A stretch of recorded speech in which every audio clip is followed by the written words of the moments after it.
Shalom jemaat yang dikasihi Tuhan.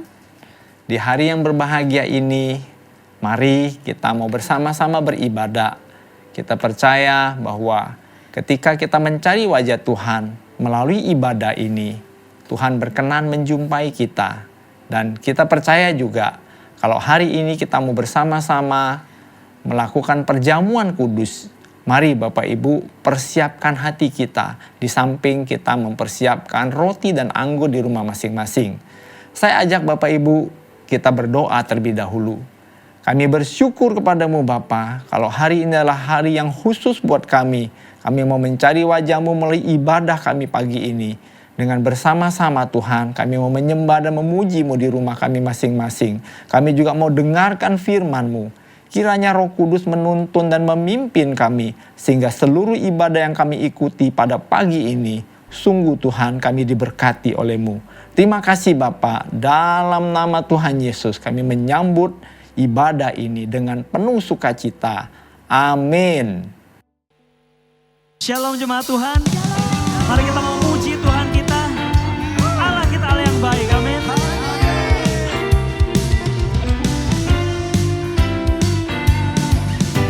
Mari kita bertepuk tangan.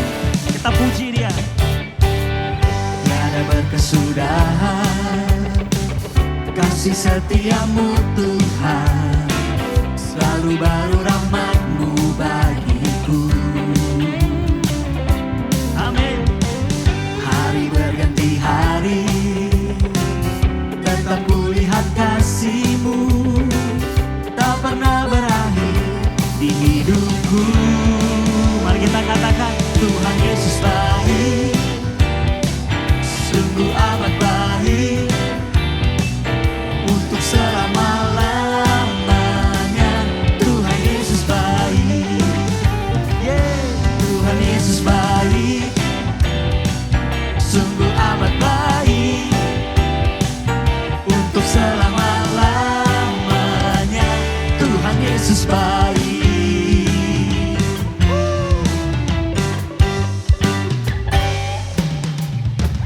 Tiada berkesudahan kasih setia-Mu Tuhan, selalu baru rahmat Tuhan kita. Amin. Kami bersyukur Tuhan. hari berganti hari, tetap kulihat kasih-Mu, Tak pernah berakhir. Yes. di hidupku. Mari kita angkat tangan kita katakan. Amin.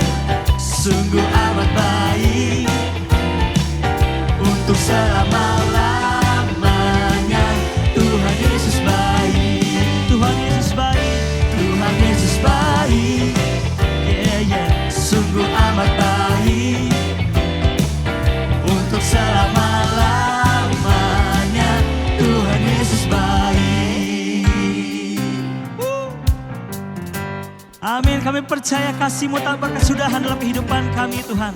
Maka hari ini kami mau ingin memuji-Mu. Kami katakan Kau baik bagi kami Tuhan. Yesus baik bagimu, Yesus baik bagiku, dulu, sekarang, dan selamanya. Dia sungguh baik. Katakan kepada kiri kananmu. Yesus baik bagimu, Yesus baik bagiku, dulu, sekarang, dan selamanya. Dia sungguh baik. Tuhan Yesus baik, Come on. sungguh amat baik, untuk selama-lamanya.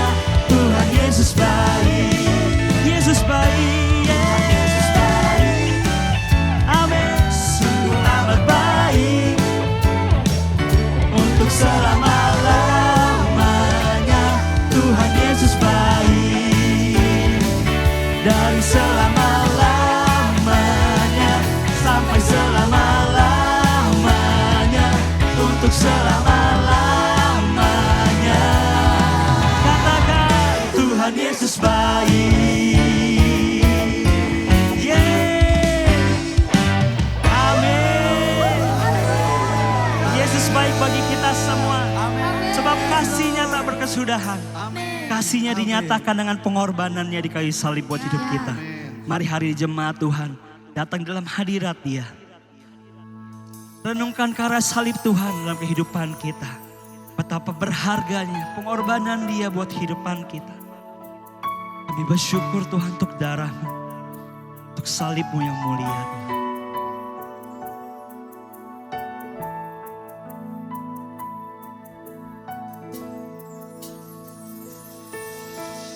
Dalamnya kasih-Mu Bapa, terlebih dari segalanya, pengorbanan yang termulia selamatkanku. Terima kasih Tuhan. Dengan darah yang tercurah, ampuniku atas dosa. Ku bersujud kepadamu, oh Kami bersujud, kami menyembah-Mu Tuhan. Engkau ku sembah, Kau yang terindah. Pulihkan ku dengan darah-Mu. Engkau ku sembah, Bapa mulia. Seumur hidupku ku mau menyembah-Mu. Benar Tuhan, terima kasih. Dalamnya kasih-Mu Bapa, Melebihi segalanya. Amin. pengorbanan Yang selamatkan hidup kami. Kami bersyukur Tuhan. Dengan darah-Mu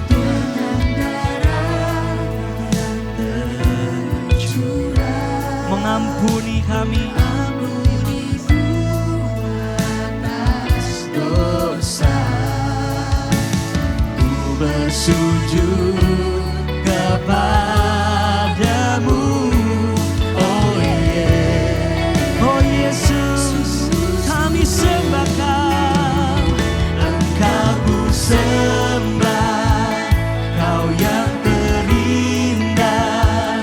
Pulihkan ku dengan darah-Mu. Engkau ku sembah, Bapa mulia.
menyembah-Mu Tuhan.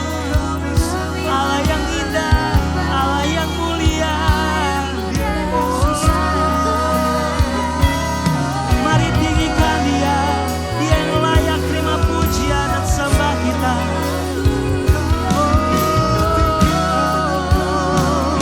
Sebagai rasa syukur kami menyembah-Mu Tuhan.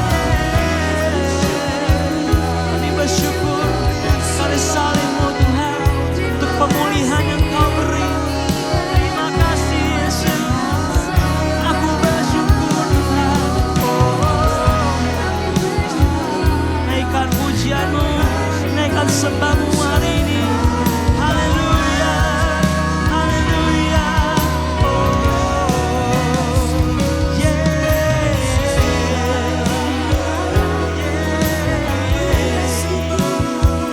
Kami menyembah-Mu Tuhan, Allah yang ajaib, Allah yang besar. Mari sembah Dia. Naikkan syukur-Mu kepadanya. Amin. Agungkan Dia, agungkan Dia atas setiap perbuatannya yang besar. Oh, atas karya salibnya yang mulia.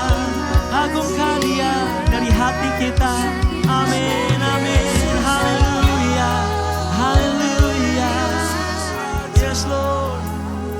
Oh, sungguh kasih-Mu besar Tuhan. Kasih-Mu besar Tata.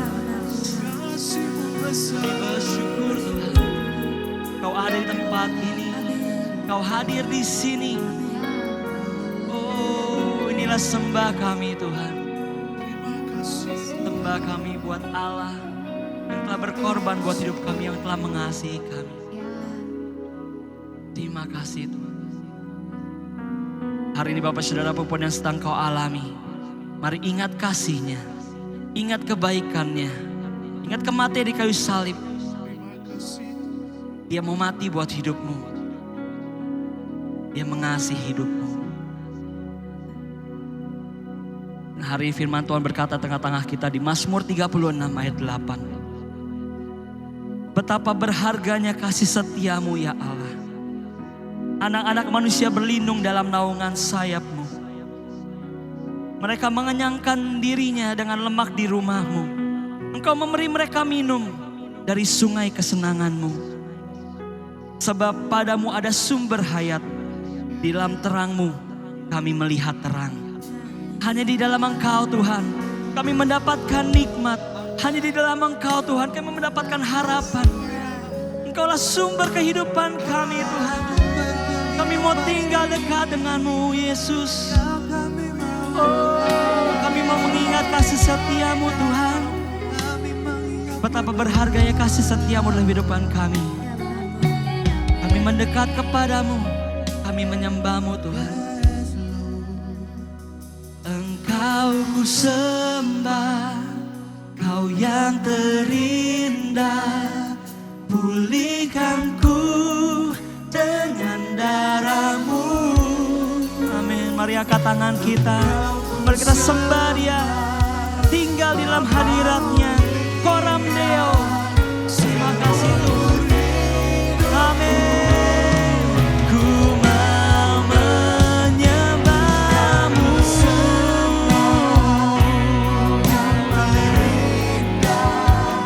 Pulihkan ku dengan darah-Mu. Engkau ku sembah, Bapa mulia. Seumur hidupku ku mau menyembah-Mu. Mari katakan dengan iman kita.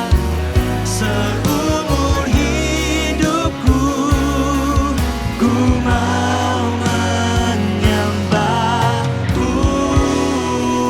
Amin. Seumur hidup kami menyembah Engkau Tuhan.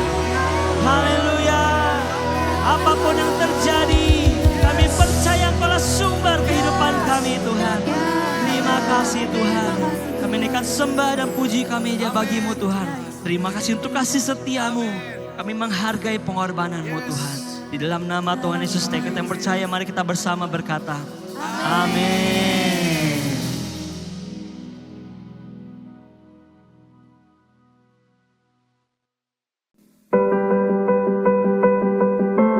Halo semuanya, perkenalkan nama saya Chris dan ini istri saya. Halo, saya Sylvie. Kami sudah menikah selama 4 tahun dan kami memiliki 1 orang anak laki-laki. Kami menjalani hubungan pranikah kami selama 4 tahun. Ada banyak hal yang kami pelajari di 3 tahun kami mengikuti bimbingan kelas pranikah.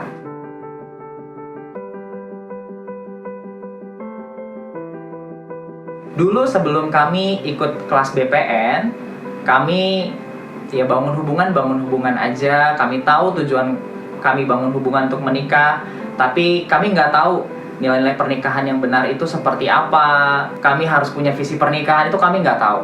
Dan setelah kami ikuti kelas bimbingan pranikah, kami belajar banyak sekali. Nah, salah satu yang saya pelajari di kelas bimbingan pranikah yang merema buat saya secara pribadi adalah bagaimana kami berdua menyertakan Tuhan di tengah-tengah hubungan pernikahan kami. Itu menolong kami sekali untuk saya juga memiliki respon dan sikap hati yang benar. Jadi ketika kami konflik, kami datang sama Tuhan, dan ketika kami datang sama Tuhan, Tuhan ingatkan untuk kami boleh mengampuni, kami boleh punya respon dan sikap hati yang benar. Dan itu menolong sekali untuk kami mengurangi konflik yang besar di dalam pernikahan kami. Kalau kamu gimana, sayang?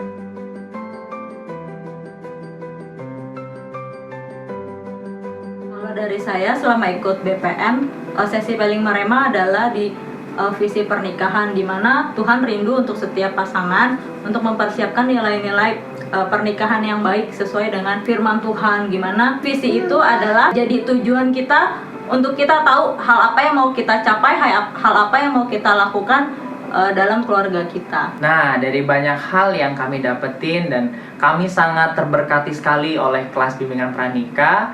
Oleh karena itu kami mengajak teman-teman untuk mengikuti kelas bimbingan pranikah. Terima kasih teman-teman semua.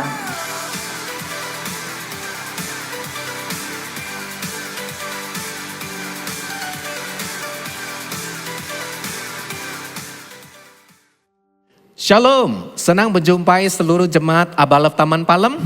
Saya yakin kita semua selalu berada di dalam penyertaannya.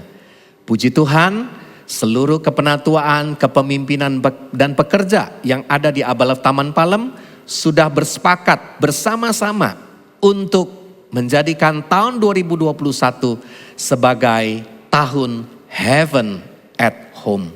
Surga ada di dalam rumah, keluarga, komunitas dan gereja di mana kita berada. Mari kita mau bersama-sama belajar. Bahkan di dalam bulan Januari dan Februari kita rindu supaya kita hidup di dalam hadirat Tuhan. Kita menjadi pribadi yang intim bersama dengan Dia. Kita melangkah dalam perjalanan kita bersama-sama dengan Dia, bergantung kepada Dia, dan kita selalu dekat dan kita menyadari kehadirannya dalam hidup kita. Maka kita akan melihat kekuatan Tuhan menyertai perjalanan dari awal tahun bahkan sampai akhir tahun, dan perjalanan kita ke depan yang luar biasa akan selalu kita alami. Hari ini saya mau menyampaikan sebuah tema yang saya beri judul Sang Kasih Karunia. Apa maksudnya? Saya temukan di dalam Yohanes pasal yang pertama ayat yang ke-14 dan 16. Firman itu telah menjadi manusia dan diam di antara kita. Dan kita telah melihat kemuliaannya, yaitu kemuliaan yang diberikan kepadanya sebagai anak tunggal Bapa, penuh kasih karunia dan kebenaran. Ayat 16, karena dari kepenuhannya kita semua, katakan kepada sebelahmu, katakan kepada orang-orang di sekitarmu, termasuk di live chat, kita semua telah menerima kasih karunia demi kasih karunia. Wow, ternyata Tuhan memberikan kepada kita gambaran bahwa Dia adalah pribadi yang menjadi dan bahkan memberikan kasih karunia demi kasih karunia ke dalam kehidupan kita. Dialah sang kasih karunia itu sendiri. Hari ini saya yakin kita semua membutuhkan kasih karunia. Di dalam menghadapi tahun 2020, bahkan di dalam tahun 2021. Boleh dikatakan dunia, setiap kita dalam aspek apapun, kita membutuhkan kasih karunia demi kasih karunia. Di dalam Alkitab, kata kasih karunia dituliskan 125 kali. Menunjukkan betapa pentingnya kasih karunia selalu harus ada dalam kehidupan kita. Kalau dibagi dari 365 hari, paling tidak 3 hari sekali kita perlu kasih karunia. Tapi kalau lihat dari wajah kita, apa yang kita alami? Wow, kita butuh kasih karunia setiap hari, setiap saat. Apakah benar? Yang setuju, sebutkan di dalam pernyataan live chatmu. Amin, kita membutuhkan kasih karunia itu. Dan yang menarik sekali, dari kitab perjanjian baru, kita menemukan bahwa dari suratan-suratan rasul-rasul, secara garis besar, kalau kita membacanya, selalu ada kalimat di depan ditulis dengan kata kasih karunia dan ditutup juga dengan kata kasih karunia. Artinya, memang segala sesuatu dimulai dari kasih karunia dan diakhiri juga dengan kasih karunia. Hari ini kembali kita mau belajar ada kasih karunia dari Yesus Kristus sebagai anak tunggal Bapa yang mengalami kepenuhan dalam kasih karunia itu yang dia ingin bagikan kepada saudara. Mari kita lihat di dalam Efesus pasal 2 ayat 8 sampai 9. Sebab karena kasih karunia kamu diselamatkan oleh iman. Itu bukan hasil usahamu, tetapi pemberian Allah. Itu bukan hasil pekerjaanmu. Jangan ada orang yang memegahkan diri. Dari ayat yang kita baca, kita menemukan ternyata bahwa Yesus adalah sang kasih karunia yang menyelamatkan hidup kita. Haleluya. Berapa banyak saudara sudah mengalami sang kasih karunia yang menebus, menyelamatkan hidupmu. Saya mengalami di waktu usia di SMA, bagaimana Tuhan menyelamatkan hidup saya. Saya menerima pemberitaan kasih karunia Injil Tuhan, Injil Kerajaan. Bagaimana dia adalah bukan hanya juru selamat, tapi dia juga adalah Tuhan yang menyelamatkan dan memimpin hidup saya. Dan pasti semua kita yang ada di tempat ini, kita juga menerima kasih karunia yang sama. Berapa lama saudara sudah lahir baru, diselamatkan?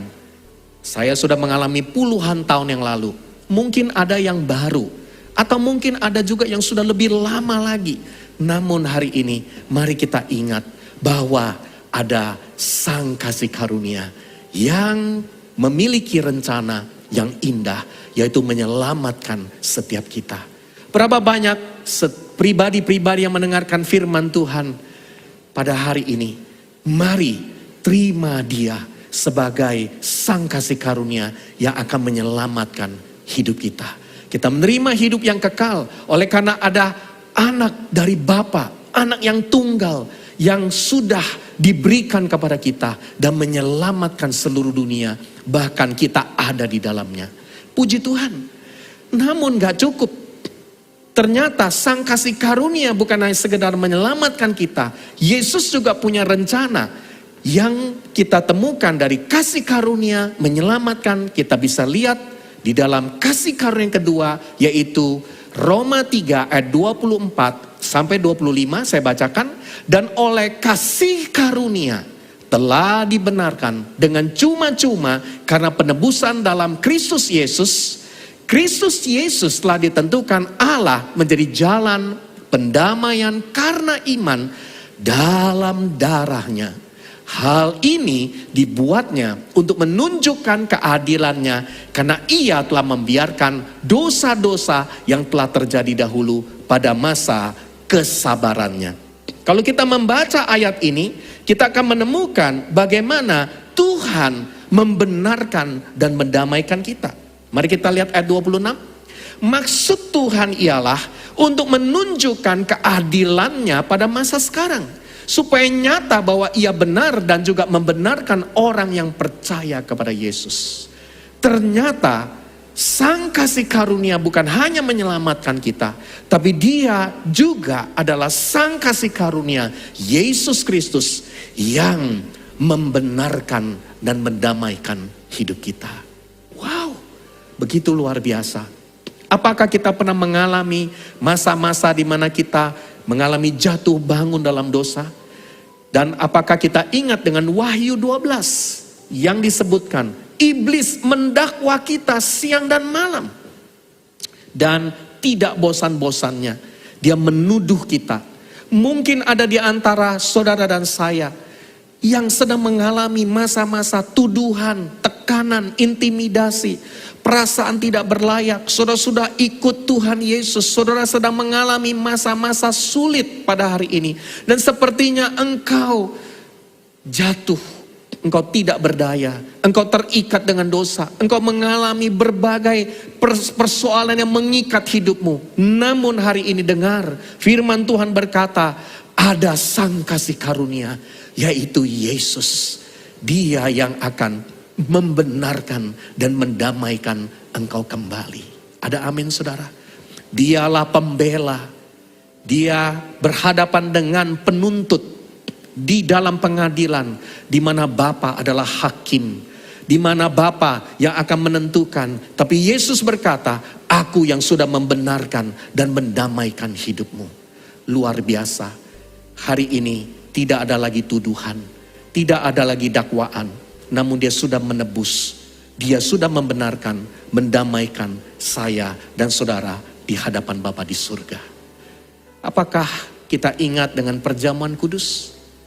Setiap kita melakukan perjamuan kudus, ini mengingatkan untuk kita bahwa dia sudah membenarkan dan mendamaikan kita. Maka betapa pentingnya kita lakukan perjamuan kudus.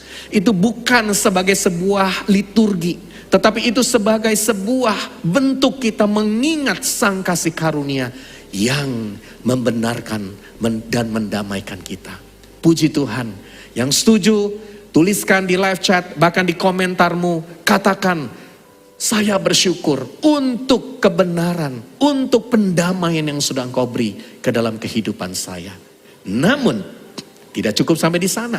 Ada kasih karunia yang berikutnya lagi, di mana sang kasih karunia Yesus Kristus akan membawa kita ke sana. Saya bacakan dalam Titus 2 ayat yang ke-11. Ya, sampai pada ayat yang ke-12. Karena kasih karunia Allah yang menyelamatkan semua manusia sudah nyata. Dan dikatakan, kasih karunia itulah sang kasih karunia. Dia bukan hanya menyelamatkan, bukan hanya membenarkan dan mendamaikan, tapi dia juga mendidik kita supaya kita meninggalkan kefasikan dan keinginan-keinginan duniawi, dan supaya kita hidup bijaksana, adil dan beribadah di dalam dunia sekarang ini. Wow, hari ini semua kita, mari kita alami bagaimana Tuhan ternyata dia juga mengizinkan ada kasih karunia yang mendidik kita, yang membawa kita supaya kita hidup di dalam kebijaksanaan, adil dan beribadah. Bicara tentang karakter yang berubah. Apakah kita masih ingat bagaimana kita mengalami proses-proses di mana kita mengalami didikan, ajaran dari Tuhan. Bahkan kitab Ibrani pasal 12 berkata, ya, kita bukan anak-anak gampang. Kalau anak-anak gampang gak ada didikan apapun. Justru karena kita adalah anak yang dikasihi oleh Bapa kita. Kita mengalami bukan lagi ajaran, didikan, hajaran. Dihajar. Waduh, kalau ngomong kalimat ini langsung kurang enak. Dihajar. Baca ayatnya, Ibrani pasal 12. Kita dihajar. Duka cita membawa pertobatan dalam hidup kita. Kenapa? Karena kita adalah anak yang disayang dan dikasihi oleh Bapa kita. Saudara, maka hari ini saya mau sampaikan, jangan sampai kita hanya sekedar menerima kasih karunia yang dibenarkan, didamaikan. Akhirnya lama-lama kita merasa apa-apa bisa didamaikan kembali, apa-apa bisa dibenarkan kembali. Tapi kita juga mesti ingat, di sisi lain ternyata kita juga mengalami bagaimana kita dididik, diajar. Bahkan firman Tuhan bilang kita dihajar supaya kita mengalami perubahan dalam hidup kita. Menjadi bijaksana, menjadi adil dan beribadah. Kata beribadah di sini bukan bicara ibadah hari Minggu. Hidup kita dengan moral yang benar, hidup yang saleh, berubah dalam hidup kita. Wow, apakah kita ingat dengan 2 Timotius 3 ayat 16? Firman Tuhan berkata, segala tulisan yang diilhamkan Allah memang bermanfaat untuk mengajar, untuk menyatakan kesalahan, untuk memperbaiki kelakuan, dan dikatakan untuk mendidik orang dalam kebenaran. Ternyata seperti kitab Yohanes berkata, firman adalah Allah, firman adalah Yesus, Yesus adalah firman itu sendiri. Dan Yesus sang kasih karunia, sang firman, dialah yang mengajar dan mendidik, memproses hidup kita. Maka jangan lari dari proses Tuhan. Jangan kita lari dari pembentukan Tuhan. Jangan kita hari ini berkata, Tuhan aku gak mau lagi. Dan aku merasa sepertinya tidak mampu. Ingat, di waktu kita mengalami diajar, dididik Tuhan, justru kita akan menerima kasih karunia yang luar biasa. Wow. Jadi kita mengalami yang ketiga, sang kasih karunia yang mengajar dan mendidik kita. Apakah ada di antara saudara sedang mengalami, sedang dididik, diajar, diproses, berada di dalam pembentukan? Memang gak enak, tapi ingat dan percaya bahwa ini adalah kesempatan untuk kita semua bersama-sama mengalami kasih karunia yang berlimpah-limpah dalam hidup kita. Wow. Haleluya. Saya mau mengajak kita bukan hanya mengalami 3 dari sang kasih karunia. Bagaimana sang kasih karunia Yesus sudah menyelamatkan, membenarkan dan mendamaikan kita. Dan dia juga mengajar dan mendidik kita. Tapi hari ini kita mau belajar dari sang kasih karunia yang akan membawa kita mengalami pertolongan setiap hari dalam hidup kita. Apakah kita mau tahu? Ini yang keempat. Dari kasih karunia kepada kasih karunia. Mari kita lihat di dalam 2 Korintus pasal 12 ayat yang ke-7 sampai pada ayat yang ke-9. Rasul Paulus berkata di dalam surat kepada jemaat Korintus, kalau kita membaca, kita mesti membaca secara keseluruhan dari perikop ini. Dari ayat 1 sampai 6 sebagai sebuah dasar kenapa Rasul Paulus menyatakan pada ayat yang ke-7. Dia berkata demikian. Dan supaya aku jangan meninggikan diri sombong karena penyataan-penyataan yang luar biasa itu. Apa maksudnya penyataan yang luar biasa? Saudara bisa baca pada ayat pertama sampai ayat yang ke-6. Karena di sana dikatakan Paulus mengilustrasikan ada seorang yang masih muda, sebenarnya adalah diri dia sendiri. Bagaimana dia diangkat ke surga. Wow, saudara pernah diangkat ke surga? Haleluya. Ya, surga langit yang keberapa? Wah, ada banyak orang berkata, surga itu langit yang, coba tulis di live chat, surga langit keberapa?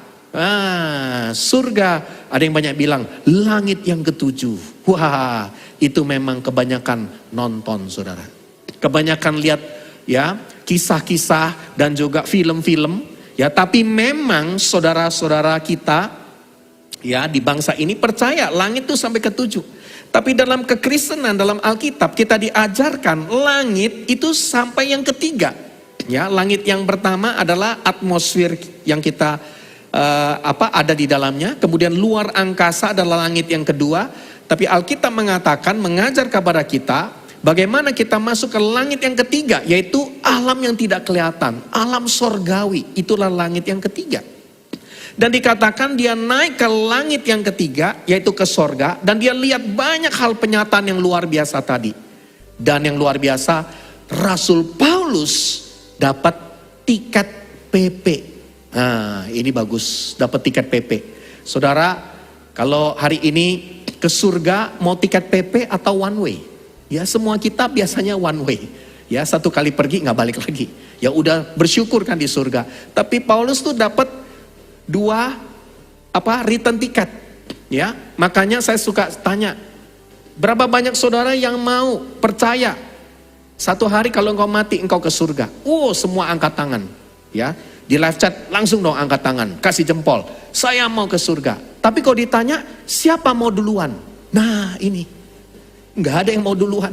Ini yang repot. Ya, tapi kalau disuruh siapa yang mau ke luar negeri? Semua mau. Siapa yang mau duluan? Semua berlomba-lomba. Aneh. Kalau ke surga pengen, tapi duluan nggak mau. Nah, jangan khawatir, antrian tidak berdasarkan usia, antrian berdasarkan penentuan dari Bapa di surga. Haleluya. Nah, coba kita lihat. Jadi ternyata Rasul Paulus itu begitu luar biasa, dia mengalami bagaimana dia naik ke surga lalu turun lagi. Tapi Tuhan mengizinkan dia supaya karakternya tetap rendah hati. Dia diberi suatu duri di dalam dagingnya. Nah, ada duri dalam daging. Nanti saya mau sampaikan. Kalau Rasul Paulus, duri di dalam dagingnya adalah apa? Seorang utusan iblis untuk menggocoh. Nah, kata menggocoh di dalam King James Version dituliskan dengan kata buffet. Tahu buffet? Kalau masuk hotel, breakfast, makan, atau kita pergi ke hotel tertentu, kita suka dengan buffet. All you can eat. Free flow. Semuanya nggak pernah ada habisnya sampai kenyang. Kira-kira begitu. Nah, coba bayangkan. Kalau utusan iblis nyerang kita bolak-balik kayak buffet. Nggak pernah habis-habisnya. Capek deh. Kita mengalami apa? Masa-masa yang sulit seperti Rasul Paulus. Dan tujuannya apa? Supaya Rasul Paulus jangan meninggikan diri. Jangan sombong. Jadi ada duri dalam daging. Nah, tentang hal itu dia sudah berapa kali berseru? 3 kali berseru kepada Tuhan supaya utusan iblis itu mundur daripadanya. Ya, di dalam sejarah Rasul Paulus diduga mengalami sakit. Ya, ada satu sakit yang seperti ini diizinkan Tuhan, ya, terus jadi duri dalam daging. Jadi kesimpulannya apa? Duri dalam daging itu punya ciri-ciri, ya, selalu dekat dengan daging kita, dekat, ya, bukan yang jauh, jadi yang dekat. Lalu dia punya ciri-ciri dia bisa menggocoh, bolak-balik itu terus. Itu yang kita sedang atau alami dalam hidup kita. Nah, pernah nggak ngalamin ketusuk duri? Wah, semua kita pasti punya pengalaman. Misalnya makan ikan, keselek, ya, kena yang namanya hampir kesedek atau tertelan durinya. Waduh, makanya banyak orang bilang cepet, ya, ambil nasi. Kemudian cepat dikepel, masukin ke leher, ya, supaya nanti nasinya menggumpal dalam duri, supaya durinya nanti bisa keluar. Durinya keluar, tapi orangnya mati, saudara. Kenapa? Ya, nasinya kebanyakan. Ya, maksudnya bukan begitu. Lalu, kalau kita temukan, pernah nggak tangan kita kena duri, serbuk? Aduh, sakitnya luar biasa, benar nggak? Kita pernah mengalami apa lagi? Kita mengalami mata kita kelilipan, ada serbuk-serbuk yang gak enak. Nah, ini semua kita pernah ngalamin. Kalau namanya kena duri, meriang, gak enak. Tuhan terkadang mengizinkan kita ada duri dalam daging. Hari ini saya bawa, ya, gak usah contoh duri, bawa peniti. Nah, ini mirip-mirip duri kan. Nah, coba lihat nih, ya kan? Kalau bisa dilihat lebih spesifik. Wah, ini dia, ya kan? Makanya kita bisa menemukan ada duri. Aduh, duri kalau kena terus, ya, nyenggol-nyenggol di badan kita, di daging kita, nggak enak banget. Makanya duri ini diizinkan kepada Rasul Paulus. Dan Rasul Paulus apa? Berdoa supaya duri ini dicabut. Tapi apa jawaban Tuhan? Coba kita lihat ayat yang ke-9. Tetapi jawab Tuhan kepada Rasul Paulus, oke Lus, ya namanya Rasul Paulus kan, Lus, oke Lus, aku akan cabut duri dalam daging. Amin. Coba di live chat, amin apa enggak? Kalau yang bilang amin, kurang baca ayat firman Tuhan. Tuhan gak pernah cabut duri dalam daging, gak pernah. Yang dia lakukan apa? Yang dia lakukan adalah cukuplah kasih karunia Tuhan bagi dia. Jadi kesimpulannya Tuhan gak pernah cabut duri dalam daging. Justru duri dalam daging diizinkan supaya dalam kelemahan itu duri dalam daging, kuasa Tuhan menjadi sempurna. Amin.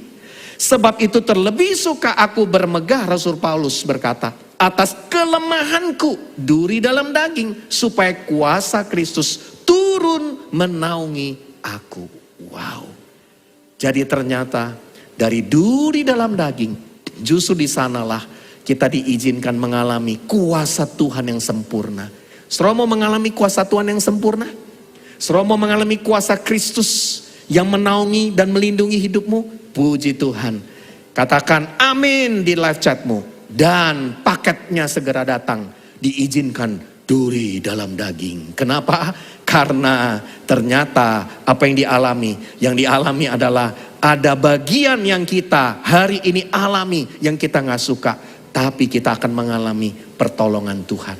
Coba kita perhatikan. Duri dalam daging itu apa sebenarnya? Ternyata dekat-dekat sama kita. Jadi siapa ya? Ciri-ciri kedua lagi, dia terus menerus bolak-balik. Kesimpulan yang saya mau sampaikan duri dalam daging itu apa? Ternyata duri dalam daging bisa bicara orang-orang yang di sekitar kita.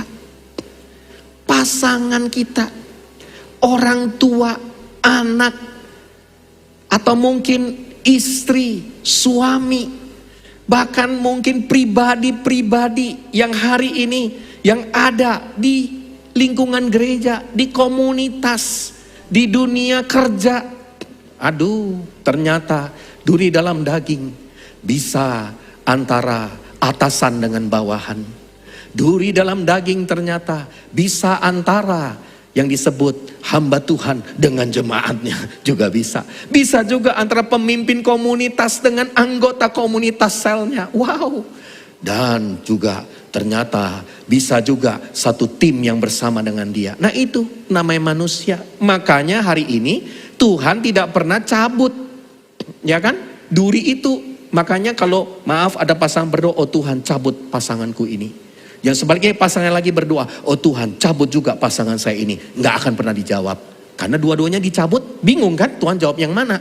Yang Tuhan bilang, cukup anakku, kasih karuniaku bagimu. Aku akan memberikan kuasa yang sempurna untuk engkau mengatasi itu semua. Haleluya. Jadi kesimpulannya, ada orang-orang di sekitar kita, ada pribadi-pribadi diizinkan Tuhan membuat kita jadi semakin sempurna seperti Bapa di surga, seperti Yesus. Amin. Wah, jadi kita bersyukur buat orang-orang yang jadi duri buat kita. Ya, itu tujuannya supaya kita makin dibentuk dan diproses semakin sempurna. Apalagi duri dalam daging bicara tentang peristiwa-peristiwa, kejadian, mungkin persoalan kesehatan, sakit, keuangan, bisnis, ya berbagai bentuk yang kita sedang alami, yang bolak-balik gak ada henti-hentinya. Saudara pernah mengalami gak? Dalam hidupmu, ya engkau mengalami apa? Mengalami yang dinamakan peristiwa, masalah, persoalan yang bolak-balik itu terus. Nah itu namanya ya buffet. Enjoy the buffet. Percaya itu akan membuat engkau justru akan semakin luar biasa kuasa Kristus menaungi hidupmu. Haleluya. Jangan berhenti dan menyerah dalam menghadapi tantangan. Percayalah, ada yang keempat. Apa? Sang kasih karunia yang memampukan dan yang mencukupkan segala sesuatu dalam kehidupanmu. Katakan amin. Tulis saudara, nyatakan. Beritahu kepada orang-orang di sekitarmu. Sampaikan firman Tuhan, khotbah hari ini, buat mereka yang sedang mengalami keputusasaan, kebingungan, mereka nggak tahu mereka mesti lakukan apa. Dengar baik-baik, ada Sang Kasih Karunia yang akan memampukan dan mencukupkan untuk semua kita. Saya mau tutup firman Tuhan hari ini dari Ibrani pasal 4 ayat yang ke-16. Mari kita baca bersama-sama. Sebab itu, marilah kita dengan penuh keberanian menghampiri tahta kasih karunia. Wow. Kita bersama-sama datang kepada Yesus Kristus, sumber kasih karunia. Dan dia sudah mengutus Roh Kudus untuk memampukan kita. Supaya kita, saya dan saudara menerima rahmat dan menemukan kasih karunia untuk mendapat pertolongan kita pada waktunya. Dengar baik-baik. Waktu yang tepat dia akan menyatakan kasih karunia-Nya yang berlimpah dalam hidup kita. Berapa banyak di antara saudara yang hari ini engkau berkata, Tuhan, ini saya. Berapa banyak juga engkau yang sedang mengalami sakit, mengalami berbagai tantangan. Percayalah, hari ini kita datang kepada sumber tahta kasih karunia itu. Dan kita akan mendapatkan pertolongan tepat pada waktunya. Amin saudara. Hari ini saya mau ajak kita semua, mari kita bersama-sama berdoa di hadapan Tuhan. Kita meminta agar Sang Kasih Karunia yang menyelamatkan, yang membenarkan dan mendamaikan kita, yang mendidik dan mengajar kita, bahkan Sang Kasih Karunia yang memampukan dan mencukupkan kita, akan kita alami sepanjang tahun 2021, bahkan seterusnya. Kasih karunia-Nya selalu cukup untuk setiap kita. Haleluya. Kita percaya Bapak Ibu, firman Tuhan yang sudah disampaikan adalah untuk setiap kita pribadi. Ketika kita lakukan dengan setia, maka firman itu akan hidup dalam diri kita, menuntun kita dan mengubah perjalanan hidup kita. Semakin hari kita akan diubah menjadi semakin serupa dengan Kristus. Nah, dalam kesempatan yang berbahagia ini, kita mau bersama-sama melakukan perjamuan kudus. Nah, Bapak Ibu Saudara yang kasih Tuhan, sebelum kita makan bersama, saya mau menjelaskan ya makna dari perjamuan ini. Perjamuan ini disediakan khusus bagi semua orang yang sudah percaya Tuhan, yaitu bagi semua orang yang mengakui bahwa Yesus adalah Tuhan dan Juru Selamat.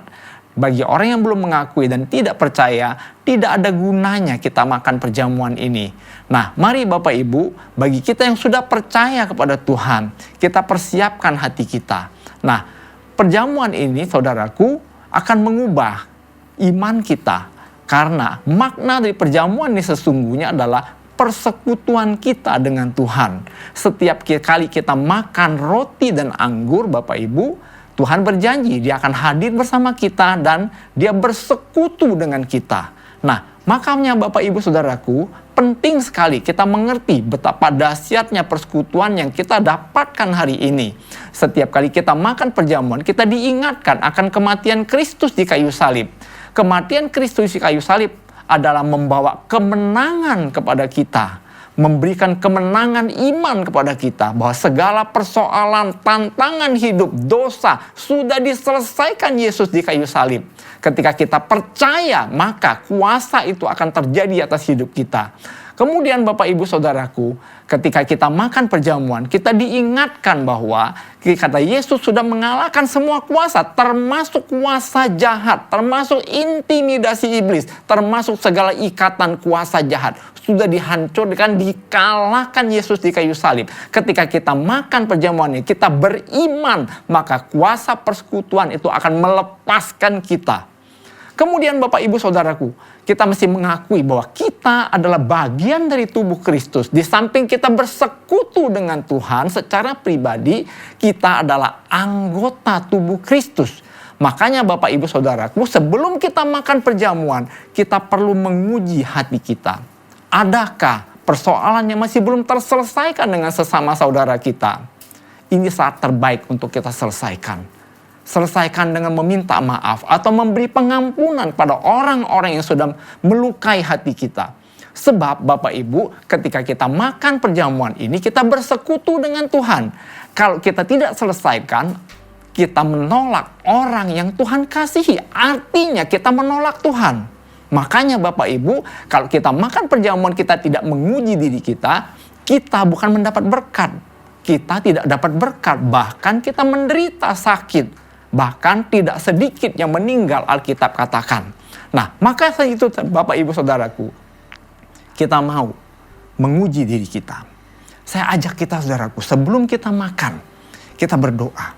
Minta Tuhan, minta Roh Kudus mengingatkan kita. Adakah bagian-bagian dari emosi kita yang belum kita selesaikan? Adakah rasa sakit hati yang belum kita selesaikan? Saya ajak kita berdoa. Bapa dalam surga, kami bersyukur kepadamu. Kalau sebentar kami mau makan perjamuan, Engkau menolong kami, mengingatkan kami, agar kami bereskan hati kami. Bahwa setiap saudara kami yang telah melukai kami, di saat ini Tuhan, kami mau mengampuni mereka. Dalam nama Yesus, saya ampuni. Bapak Ibu sebutkan nama orang yang Bapak Ibu mau ampuni. Kemudian Bapak Ibu Saudaraku, kalau engkau merasa dirugikan, lepaskan pengampunan. Ada orang-orang yang sudah merugikan engkau. Kemudian kalau saudara merasa saudara telah melukai orang itu, maka saudara berkata, Tuhan, aku telah bersalah kepada mereka. Ampuni aku Tuhan, aku mau bereskan dengan mereka. Dan aku percaya, kuasa pengampunanmu akan membebaskan aku dari penjara emosi. Akan membebaskan aku Tuhan dari halangan untuk aku bersekutu denganmu. Terima kasih Bapa.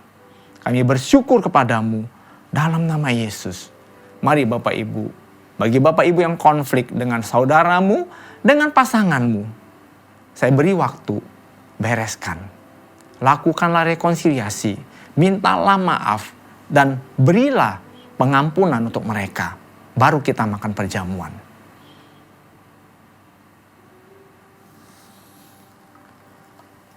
Baik Bapak Ibu, puji Tuhan.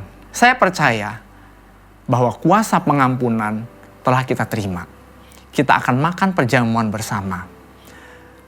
Mari Bapak Ibu, angkat roti di tangan kananmu. Pada malam Yesus mau diserahkan. Ia memecah-mecahkan roti dan berkata, inilah tubuhku yang terpecah-pecah bagimu. Ambillah dan makanlah. Mari kita makan dalam nama Tuhan Yesus Kristus.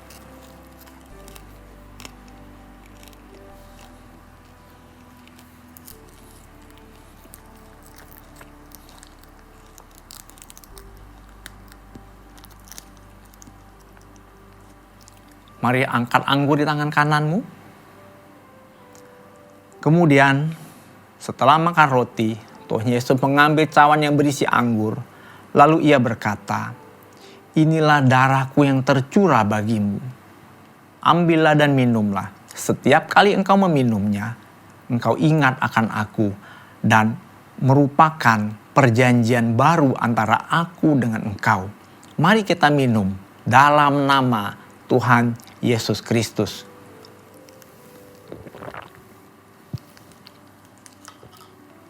Mari Bapak Ibu kita mengucap syukur. Kami bersyukur kepadamu Tuhan. Sungguh Tuhan Kau hadir di tengah-tengah kami. Engkau bersekutu dengan kami. Terima kasih Tuhan. Kami percaya bahwa kemenangan itu terjadi atas hidup kami. Kami percaya bahwa kuasa darah-Mu membebaskan kami.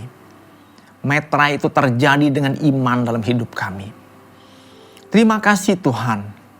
Ketika kami bersekutu dengan Engkau, kami mendapat kuasa kesembuhan daripada-Mu.